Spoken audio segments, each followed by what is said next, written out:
एक बार एक मूर्तिकार अपनी छीनी और हथौड़ी से एक पत्थर को भगवान की मूर्ति का आकार देने का प्रयास कर रहा था। जैसे ही वह छीनी पर अपना हथौड़ा चलाता, वह पत्थर चिल्लाने लगता और कहने लगता कि ये क्या कर रहे हो?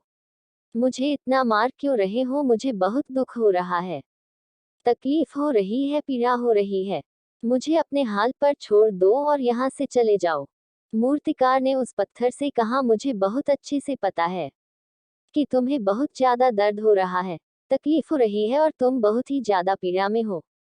लेकिन यदि आज तुमने इस दर्द को नहीं सहा, इस तकलीफ को नहीं सहा, तो जीवन भर तुम यही इसी प्रकार से पड़े रहोगे।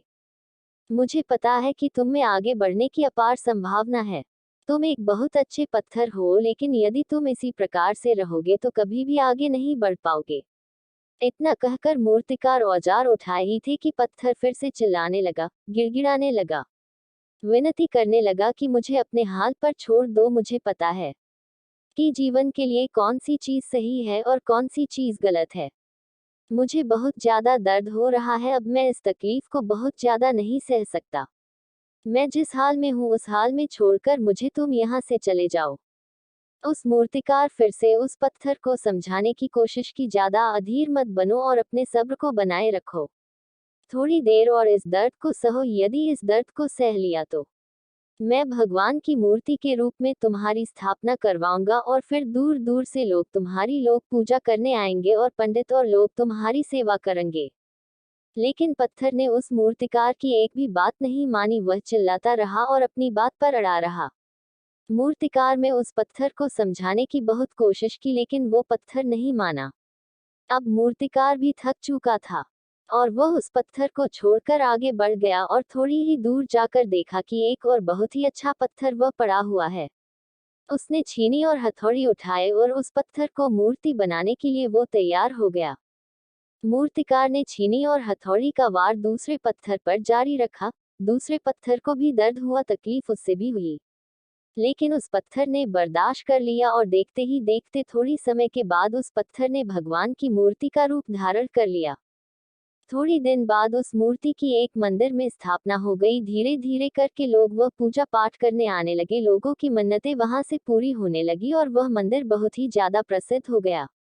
अब धीरे धीरे करके दूर दूर के गांव से लोग वहां पूजा पाठ करने आने लगे। फिर एक दिन और उससे पत्थर को उसी मंदिर में लाया गया और उसे एक कोने में रख दिया गया। अब लोग आते और उस पर नारियल फोड़ते। ये कोई और पत्थर नहीं बल्कि भी पत्थर था जिसने दर्द को नहीं सहा था।